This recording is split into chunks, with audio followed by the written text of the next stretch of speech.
As we bring back in meteorologist Ted Fayton, Savannah, I feel like we're all just kind of sitting here waiting to see what that winter weather is going to look like. Yeah, just keep looking out the window, looking out the watch. Exactly, twiddling the thumbs, Ted. Yeah. What are we looking at for timing? We're anywhere from 10 to 15 minutes away from some of the snow flurries pushing into our mountain counties.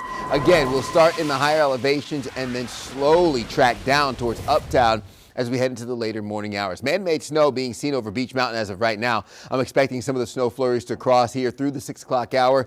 And then as this low pressure system tracks east towards the panhandle of Florida, we'll still get that moisture heading into our mountain counties. As a matter of fact, we might start getting that in the next 2 to 3 minutes. I just saw the latest scenes in our frames of that radar showing a little bit more in terms of what we could expect. The snow infiltrates parts of the Queen City, mixing in with the ice and the sleet, and that pink will push east towards Raleigh before we have snow on the back end, finishing into this afternoon. And then again, overnight into your Thursday, we could see another round of those snow flurries here heading into your Thursday morning commute. So let's walk you through it. Here's 8 a.m. I mentioned that snow stretching south of I-40 towards that I-85 corridor. Northern Mecklenburg County seeing some snow flurries. Be on the lookout for the impacts I-77 north and south. Upper 20s temperature-wise by the 9 o'clock hour.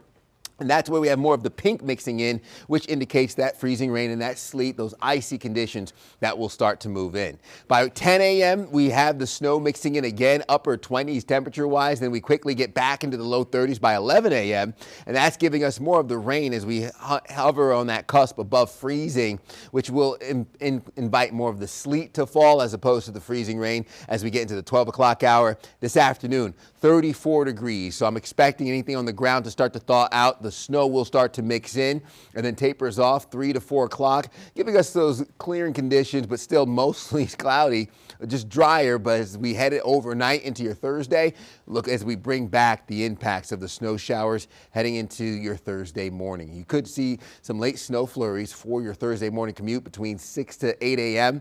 That, again, shouldn't have any major impacts on the roadways, but enough for us to see it collect on some of the grass and the elevated surfaces for Thursday morning ahead of the sunshine becoming dominant through the second half of the day, but Thursday still will be limited to the 30s through the afternoon and evening.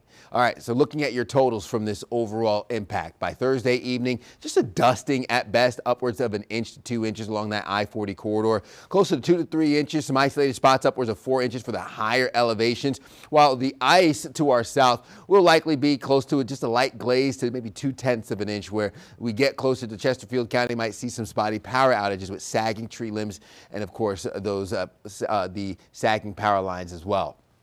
Taking a look at your rainfall forecast, not going to see too much rain from this. At best, 1/10 of an inch. Winter weather advisory lasting until noon on Thursday, mainly due to what's going to be on tap for the next 24 to 36 hours. Temperatures start off in the 30s, only getting cooler from here on out. And then we'll have that pinpoint weather alert day today. Upper 30s Thursday. We'll dry out heading into Friday, but still staying cold. Warming up through the weekend with those 50s turning into 60s by early next week. You're watching Queen City News Now, the most local news in Charlotte. We'll be right back.